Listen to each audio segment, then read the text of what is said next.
Hello my dear students, welcome to my channel Gyan Arohi. আজি আমি Nelson মান্ডেলাৰ second part কৰিম আৰু এটো আমি লাইন বাই লাইন যোৱাটো পসিবল নহয় যেটো লেসনটো বহুত দীঘল গতিকে লেসনৰ মূল কথাটো আমি বুজিম এটো আমাৰ টাৰ্গেট থাকিব তো ইয়াত আমাৰ মানে যেটো পাৰ্ট 2 আমাৰ কম্প্ৰিহেনশন চেকৰ ঠিক পিছত মানে পেজ নম্বৰ 19 ৰ ফাৰ্স্ট প্যাৰাগ্ৰাফৰ পৰা তো মানে ইয়াতে মোমেন্টটো স্টাৰ্ট হৈছে কৰ পৰা যে নেলসন মান্ডেলাৰ ভাষণৰ পিছত মানে হঠাৎ কৰি মানে কেই মুহূৰ্তমান পিছত দৃষ্টিনন্দন বায়ু বাহন বিলাকে এটো বায়ু বাহনৰ মাজত আছিল সাউথ আফ্ৰিকান জেট আৰু হেলিকপ্টাৰস লগতে ট্ৰুপ কেৰিয়াৰ্স বা এই বায়ু বাহন বিলাক বিভিন্ন বায়ু বাহন বিলাকে এটা দৃষ্টিনন্দন মানে এটা সিনাৰি ক্ৰিয়েট কৰিছিল আৰু ওপৰেদি পাৰ হৈ গৈছিল আৰু এটো অকল মানে ডিফেন্স ফোৰ্সৰ অকল এটো শক্তি প্ৰদৰ্শনেই নাছিল এটো আছিল সম্মান প্ৰদৰ্শন কিহৰ প্ৰতি এই যে গণতান্ত্ৰিক ভাৱে নিৰ্বাচনৰ যোগেদি নিকুত ভাৱে নিৰ্বাচিত হোৱা নতুন চৰকাৰলৈ এক প্ৰকাৰৰ অভিনন্দন আছিল তাৰোপৰি ইয়াত নেলসন মান্ডেলাই উল্লেখ কৰিছে যে সাউথ আফ্ৰিকাৰ মানে highest general of south African police আৰু ডিফেন্স ফোৰ্স মানে উচ্চ পদস্থ বিষয়া বিলাকে নেলসন মান্ডেলাক আহি স্যালিউট কৰিছিল আৰু তেতিয়া নেলসন মান্ডেলাৰ মনত এটা মানে এটা ধাৰণা আহিছিল যে কেইদিন মান আগতে এই যে উচ্চ পদস্থ বিষয়া সকলে যিবিলাকে মানে বুকুত মানে মেডেল লৈ বা কিবা লৈ আহি নেলসন মান্ডেলাক স্যালিউট কৰিছে কিন্তু কেইদিন মান আগত সেই বিষয়া সকলে নেলসন মান্ডেলাক জেলত লৈ গৈছিল বা জেলত বন্দী কৰি ৰাখিছিল এই যে কথাটো নেলসন মান্ডেলাই পাহৰিব পৰা নাই আৰু সেই ইন্সপেক্টৰ বিলাকে বা সেই হাইয়েষ্ট জেনাৰেল বা পুলিচ অফিচাৰ বা ডিফেন্স ফোৰ্সৰ অফিচাৰ বিলাকে আহি এতিয়া নেলসন মান্ডেলাক স্যালিউট কৰিছে এই যে সময়ৰ ডিফাৰেন্স এটা সময়ৰ জেৰত লৈছিল এতিয়া আহি স্যালিউট কৰিছে তাৰ পিছতে ইম্ফালা জেট নামৰ এটা জেট উৰি গল আৰু স্মোক মানে পাঁচ ৰঙৰ ধোঁৱা উলিয়াই লৈ গৈছিল আৰু সেই পাঁচটা ৰং আছিল ব্ল্যাক কলা ৰেড ৰঙা গ্ৰীন হেউজিয়া ব্লু নীলা আৰু গোল্ড মানে সোণালী এই যে পাঁচটা ৰঙেৰে ধোঁৱা উলিয়াই ইম্ফালা জেট গুছি গৈছিল আৰু সেই পাঁচটা ৰঙে কিহৰ নিদৰ্শন দাঙি ধৰিছে এটো হল আমাৰ সাউথ আফ্ৰিকান ফ্লেগৰ যি পাঁচটা ৰং আছে সেই পাঁচটা ৰঙৰ ধোঁৱা উলিয়াই ইম্ফালা জেট গুছি গৈছিল এতিয়া আমি আহো সেকেন্ড প্যাৰাগ্ৰাফ লৈ সেকেন্ড প্যাৰাগ্ৰাফত কোৱা হৈছে দুই ধৰণৰ জাতীয় সংগীতৰ কথা two national anthem were sung by the South African people that is one by white people and the other one by black people white people sang Kosi Sikelel I Africa etu white people e mane e jatiya sangit gaisil aru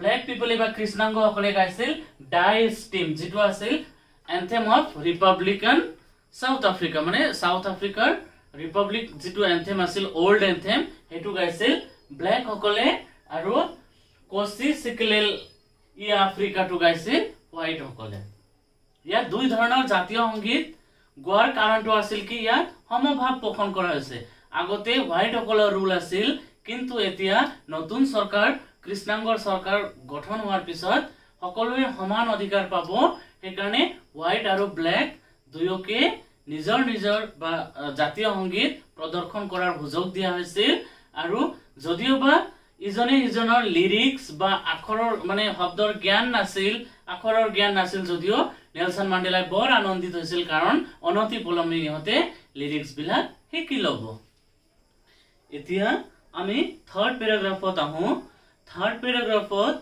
second পাৰ্টৰ third প্যাৰাগ্ৰাফত basically Nelson মান্ডেলাই ইতিহাসৰ কথা মনত পেলাইছে আৰু কৈছে যে আজি মই ইতিহাসৰ কথা মনত পেলাই মোৰ বৰ আনন্দ লাগিছে তাৰমানে তেওঁ বৰ আনন্দিত হৈছিল ইয়াতে ফাৰ্স্ট লাইনত আছে on the day of the inauguration I was overwhelmed with a sense of history মনত ৰাখিবা এই কোৱেশ্চনটো আহি থাকে I was overwhelmed with a sense of history এটো আহিছে কেইবাৰমান তাৰমানে ইতিহাসৰ দিনটোলৈ মনত পেলাই নেলসন মান্ডেলাৰ বৰ ভাল লাগিছিল কাৰণটো কি আছিল বিংশ শতিকাৰ প্ৰথম দশকত 1910 মানত বিংশ শতিকাৰ প্ৰথম দশকত আৰু আমাৰ মানে বোৰ যিটো এংলো বয়েৰ যুদ্ধ যিটো আছিল সেই যুদ্ধৰ কেইবছৰমান পিছত বা তেওঁৰ জন্মৰ কেইবছৰমান আগত এটা পাৰ্টিকুলাৰ টাইমৰ কথা কৈছে বিংশ শতিকাৰ প্ৰথম দশকত এংলো বয়েৰ যুদ্ধৰ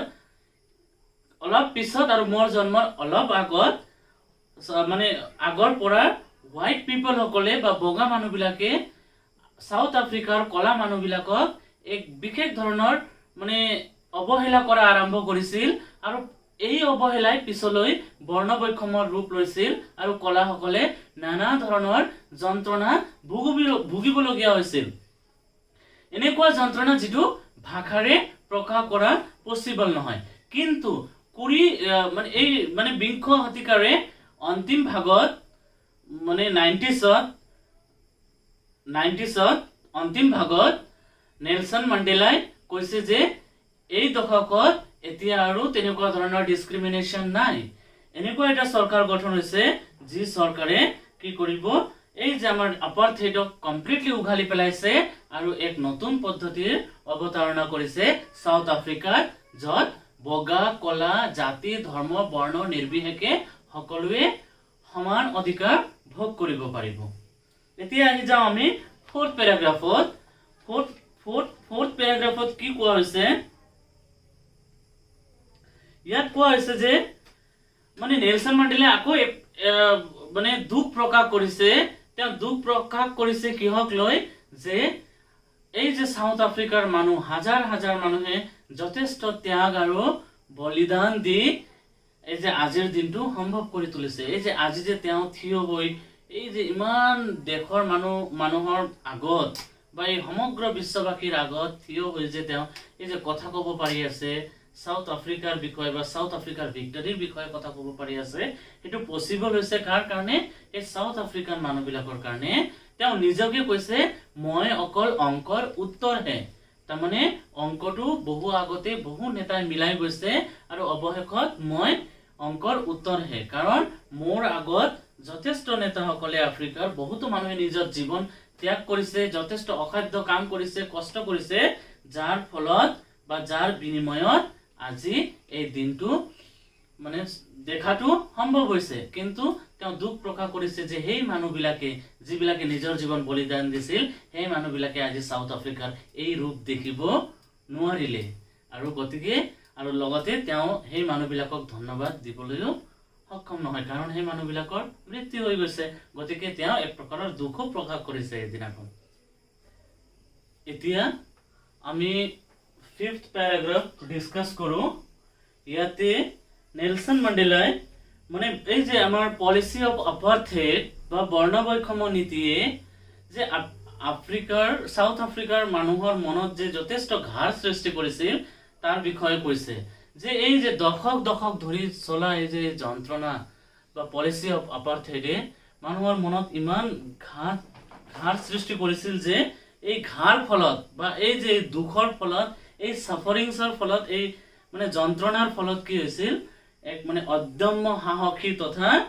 ত্যাগী মানুহৰ জন্ম হৈছিল সাউথ আফ্ৰিকাত ইয়াত নেলসন মান্ডেলা এটা বৰ মানে ধুনীয়া এটা কথা কৈছিল কি কৈছিল depths of operation build heights of character তাৰ মানে অত্যাচাৰ বা শোষণ যিমানে গভীৰ হ'ব আমাৰ ঠিক হিমানে ওখ বা হিমানে মানে অদ্যমী সাহসী মানুহৰ ইয়াত ক্যাৰেক্টাৰ বুলি মানুহৰ কথা কৈছে বা চৰিত্ৰৰ কথা কৈছে মানে শোষণ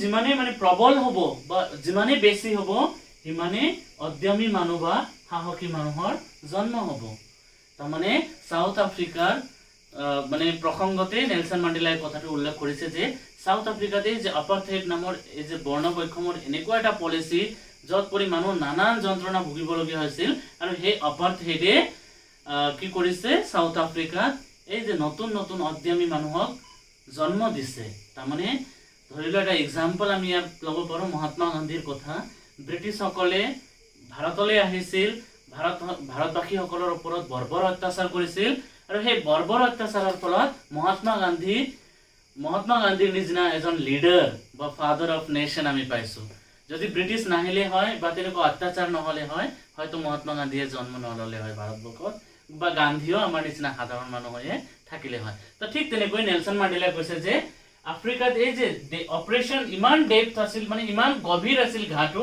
যে সেই ঘায়ে কি কৰিছে নতুন নতুন চৰিত্ৰৰ জন্ম দিছে। আৰু ইয়াত এই ক্ষেত্ৰত তেখেতে মানে কিছুমান এক্সট্ৰা অৰ্ডিনাৰী কেৰেক্টাৰ যিটো সাউথ আফ্ৰিকাৰ হয় ইহঁতৰ নাম ইয়াত উল্লেখ কৰিছে নেলসন মান্ডেলাই। এই নামবিলাক মই ইয়াত কেইটামান নাম লিখিব খোজো, যেনেকুৱা এইটো হৈছে অলিভাৰ টাম্বো বা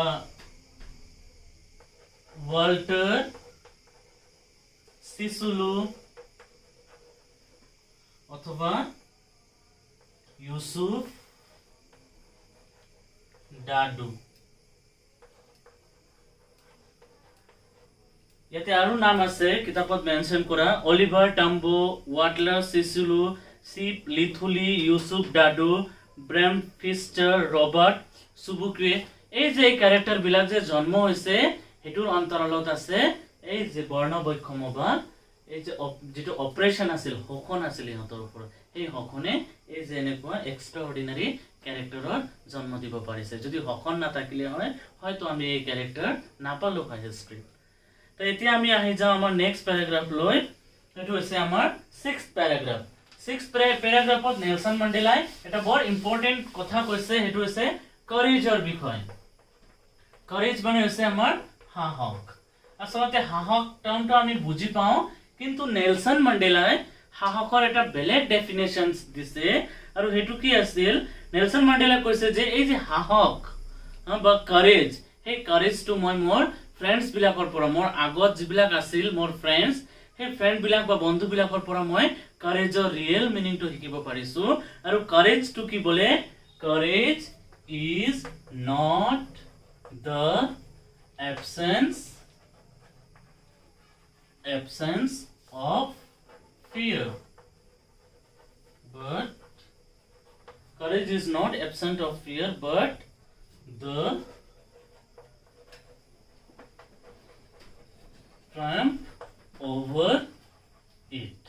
তাৰ মানে সাহস বুলি ক'লে আমি আসলতে ভয় নোখোৱা বুজো, কিন্তু মান্ডেলাই কৈছে যে সাহসটো ভয় নকৰা নহয়, ভয়টো থাকেই মানুহৰ, কিন্তু courage is not the absence of fear, মানে সাহসটো ভয়ৰ অনুপস্থিতি নহয়, courageটো ভয় নোহোৱা বা ভয়ৰ অনুপস্থিতি নহয়, কিন্তু ভয়ক জয় কৰা বা দমন কৰা।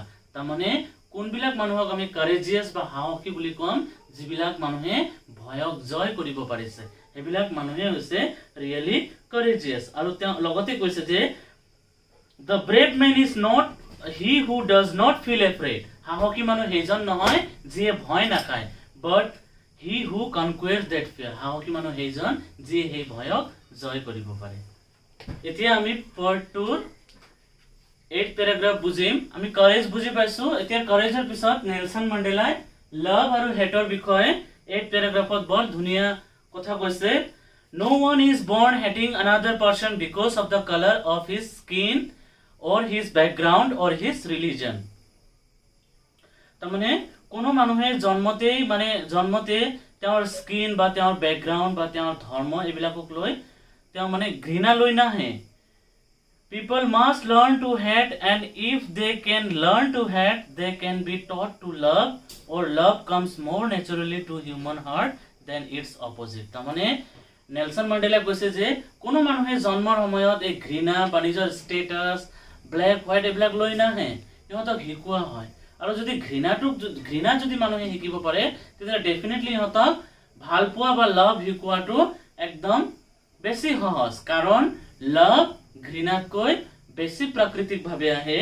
আৰু এইটো বুজাবৰ কাৰণে নেলসন মান্ডেলাই এটা উদাহৰণ দিছে যে তেওঁ যেতিয়া জেলত আছিল তেতিয়া ইমান অত্যাচাৰৰ মাজতো তেওঁক একজন জেইলাৰে একদম কিঞ্চিত জাষ্ট অলপ মৰমৰ বা প্ৰেমৰ চকুৰে চাইছিল। আৰু সেইটোই আছিল নেলসন মান্ডেলাৰ কাৰণে ইনাফ, যে প্ৰেম বুজিবৰ কাৰণে সেইখিনিয়ে ইনাফ আছিল। গতিকে নেলসন মান্ডেলাৰ মতে বা একচুয়ালি হয় এইটো যে লাভ কামস মোৰ ন্যাচুৰালি দেন হেট, এইটো কৈছিল নেলসন মান্ডেলাই আমাৰ 8th প্যাৰাগ্ৰাফত। তো এইখিনিতে আমাৰ প্যাৰাগ্ৰাফটো শেষ হৈছে। মই ইম্পৰ্টেন্ট টপিকটো মানে ইম্পৰ্টেণ্ট কথাখিনি মই মানে পাৰ্টৰ পৰা সেকেন্ড পাৰ্টৰ পৰা মই কৈ দিছো, কিন্তু মই এটা বস্তু মই মিছ কৰিছিলো, এইটো কৈ দিওঁ। ইয়াৰ আগতে সাউথ আফ্ৰিকান মানে আফ্ৰিকাক নেলসন মেণ্ডেলাই বৰ ৰিচ এটা দেশ বুলি কৈছিল।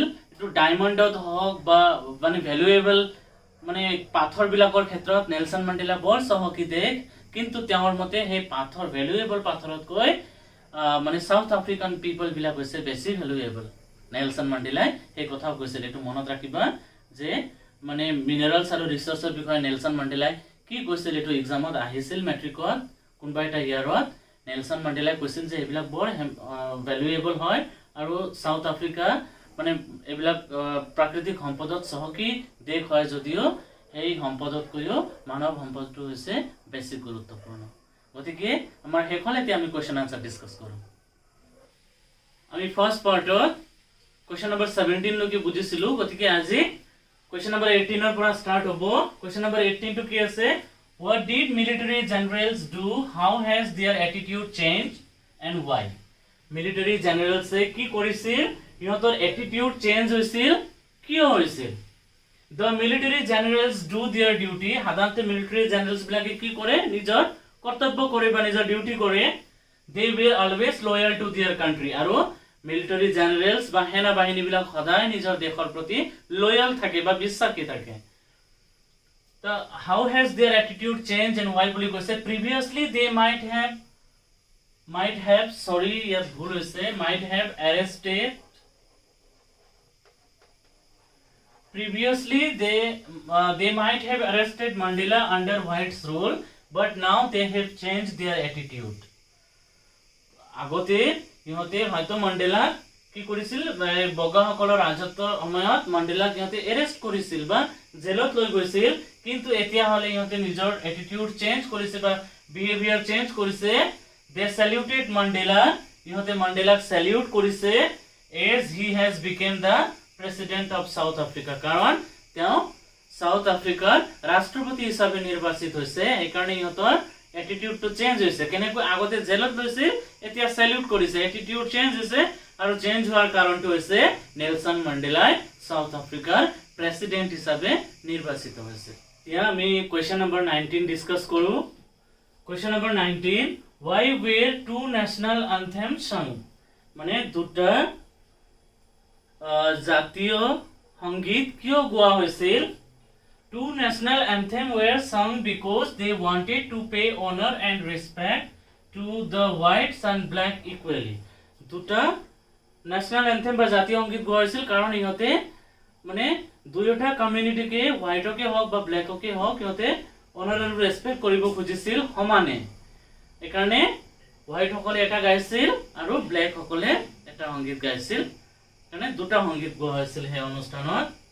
Question number 20, what were the two national anthem? এটো বনাই দিয়া হৈছে কোৱেশ্চন, টেক্সট বুকত নাই।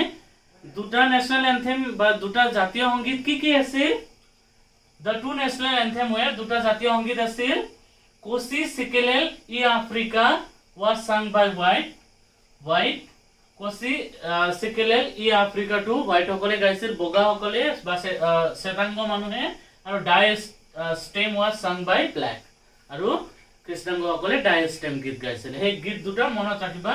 বা বগাসকলে কি গীত গাইছিল বুলি আহিব পাৰে, name the national anthem sung by white বা নেম the national anthem sung by black. তেতিয়া এইটো মনত ৰাখিলে আমাৰ প্ৰতিটো কোৱেশ্চনে আমি এটেম্প কৰিব পাৰিম। Next question number 21, what were the colors of South African flag? South African ফ্লেগৰ কালাৰ কি আছিল? কি কি ৰং লৈ সাউথ আফ্ৰিকান ফ্লেগ গঠিত হৈছিল? যেনেকৈ আমাৰ ইণ্ডিয়াত 3 কালাৰ হয়, ঠিক তেনেকৈ আফ্ৰিকাটো কেতিয়া আছিল? The South African flag consists of 5 colors. South আফ্ৰিকাৰ ফ্লেগৰ 5টা ৰং আছিল আৰু সেই ৰং 5টা হৈছে দিয়াৰ black, red, green, blue and gold. এটো আছিল কলা, ৰঙা, সেউজীয়া, নীলা আৰু সোণালী ৰঙৰ। এতিয়া আমি question number 22 বুজিম। How does Mandela describe the system of government in his country in the first decade আৰু in the final decade? First ডিকেডত কেনেকৈ ডিসক্ৰাইব কৰিছে সিস্টেমটো, কেনেকুৱা ধৰণৰ সৰকাৰ আছিল প্ৰথম ডিকেডত? In the first decade, the black were badly suffered in the hands of white. प्रथम डिकेडत कला मानुबिलाके बा कृष्णांग मानुबिलाके श्वेतांग मानुहर हातत बर बेयाকৈ মানে শোষিত হৈছিল। It was one of the harshest and most inhuman societies of the world societies the world had ever known। এনেকুৱা এটা মানে সিস্টেম আছিল, ইমান মানে অমানবিক বা বৰ্বৰ অত্যাচাৰ আছিল যে তেনেকুৱা অত্যাচাৰ প্ৰথম হয়তো এই বিশ্ববাসীয়ে এক্সপেৰিয়েন্স কৰিছিল বা এই ওয়াৰ্ল্ডে দেখিছিল। আৰু ফাইনাল ডিকেডত কি হৈছিল? In the final decade, the previous system had been overturned and replaced by one that recognized the rights and freedom of all people। কিন্তু ফাইনাল ডিকেডত এনেকুৱা হৈছে যে আগৰ সিস্টেমটো ৰিপ্লেস হৈ গৈছে, এটো খলনি কৰি দিয়া হৈছে, একেবাৰে বদলাই দিয়া হৈছে আৰু এনেকুৱা ধৰণৰ চৰকাৰ মানে এস্টাবলিশ হৈছিল, প্ৰতিষ্ঠিত হৈছিল আমাৰ সাউথ আফ্ৰিকাত, যত মানে ইকুৱেল ৰাইটস আৰু ফ্ৰীডম, সমান অধিকাৰ আৰু স্বাধীনতা দিয়া হৈছিল। এটো কাষ্টৰ কোনো কথা নাছিল বা কোনো জাতিৰ কথা নাছিল। এতিয়া আমি কোৱেশ্চন নম্বৰ 23 ডিসকাস কৰো। কোৱেশ্চন নম্বৰ 23 কি দিয়া আছে? What does Mandela say about the wealth of his country? 2019 আহিছে, এটো কিতাপৰ ভিতৰৰ পৰা দিছে। বহুত চান্সেস আছে যে 21 আহিব পাৰে। মণ্ডেলাই তেওঁৰ দেশৰ সম্পদৰ বিষয়ে কি কৈছিল? Mandela says that South Africa is rich in minerals and gems। Mandela South Africa এটা সহকী দেশ বুলি কৈছে কিহৰ ক্ষেত্ৰত? মিনাৰেলস মানে খনিজ সম্পদ আৰু পাথৰৰ ক্ষেত্ৰত। But for him South African people are more precious and valuable than diamonds। কিন্তু মণ্ডেলাৰ মতে সাউথ আফ্ৰিকান মানুহবিলাক হৈছে বেছি প্ৰিচিয়াস আৰু ভ্যালুয়েবল, বেছি মূল্যৱান কিহতকৈ? ডায়মন্ড বিলাকতকৈ মানুহে বেছি মূল্যৱান। এটা next 24 number question, what does courage mean to Mandela? এটো 2015 আৰু 17 আহিছে, চান্সেস আছে এটো টেক্সট বুকৰে কোৱেশ্চন হয়। মণ্ডেলাৰ মতে সাহসনো কি? According to Mandela, courage is not the absence of fear but triumph over it। মণ্ডেলাৰ মতে courage-টো মানে ভয়ৰ absence নহয়, ভয়ক জয় কৰাটোহে হয়। The brave man is not he who does not feel afraid। সাহসী মানুহ সেইজন নহয় যি মানুহ ভয় নাখায়, কিন্তু he who conquers that fear। কিন্তু সেইজন যিয়ে এই ভয়টো জয় কৰিব পাৰে। তাৰমানে আমি যদি 1 মাৰ্কছৰ আহে আমি এখিনি লিখিলেও হ'ব, কিন্তু 2 মাৰ্কছৰ আহিলে আমি কমপ্লিটটো লিখিব লাগিব। 1 মাৰ্কছৰ কাৰণে এখিনি লিখিলেও হ'ব বা ইচ্ছা কৰিলে তহঁতে কমপ্লিটও লিখিব পাৰা। According to Mandela, courage is not the absence of fear but triumph over it। The brave man is not he who does not feel afraid but he who conquers that fear। Question number 25 discuss kuru। Which does Mandela think is natural, to love or to hate? Mandela mote kontu besi prakritik hoy, bhal poa ne ঘৃণা kora? Mandela thinks to love is more natural than to hate। Mandela bhabe je bhal poa tu hoise besi prakritik ঘৃণা koratkoi, because love comes more naturally to human being। কাৰণটো হৈছে ভাল পোৱাটো বেছি প্ৰাকৃতিক ভাৱে আহে মানুহৰ মাজত, ঘৃণা কৰাটো সাধাৰণতে শিশুৱে পৰিবেশৰ হৈতে লাহে লাহে শিকে, কিন্তু ভাল পোৱাটো জন্মৰ সময়তে লৈ আহে বা এইটো প্ৰাকৃতিক ভাৱে আহে। Name any 2 leaders of South Africa with extraordinary courage। South Africa দুটা লিডাৰৰ নাম বা নেতাৰ নাম লিখিব দিছে with extraordinary courage। এটো কি হ'ব? The 2 leaders are Oliver Tambo আৰু ওয়াল্টাৰ সিসুলু। এই দুজনৰ নাম লিখিলে হ'ব এক্সট্ৰাঅৰ্ডিনাৰী কাৰেজ। এখিনিতে আমাৰ মানে পাৰ্ট 2 আমি কমপ্লিট কৰিলো। আমি টোটাল 26 কোৱেশ্চন পালো, পাৰ্ট 1 আৰু পাৰ্ট 2 মিলাই 26 হৈছে। এতিয়া আমি নেক্সট পাৰ্ট 3 ডিসকাস কৰিম। তাৰ পিছত পাৰ্ট 3 পৰা যিমান ইম্পৰ্টেন্ট কোৱেশ্চন আনসাৰ আমি ওলাব পাৰি এটো ওলাম, আৰু লগতে যদি কিবা কোৱেশ্চন ৰৈ গৈছে আগৰ পাৰ্টৰ পৰা হেবিলাকো আমি নেক্সট ভিডিঅ'ত ডিসকাস কৰিম। কাইন্ডলি নেক্সট ভিডিঅ' পাবৰ কাৰণে মোৰ চেনেলটো সাবস্ক্ৰাইব কৰিব, লগতে ফ্ৰেন্ড বিলাকৰ মাজত শেয়াৰ কৰি দিবা। আৰু লগতে এতিয়া মই ৰেগুলাৰলি ক্লাস 9 ৰ ভিডিঅ' আপলোড দিম, আৰু তহঁতে এনকাৰেজ কৰিবা বা এনকাৰেজ কৰিবা ক্লাস 9 ৰ ষ্টুডেন্টক, যাতে ইহঁতে মোৰ চেনেল সাবস্ক্ৰাইব কৰে আৰু ফ্ৰেন্ড বিলাকৰ মাজত শেয়াৰ কৰে। গতিকে আজিৰ কাৰণে এখিনিতে আমি ক্লাসটো শেষ কৰিলো। থ্যাংক ইউ সো মাচ।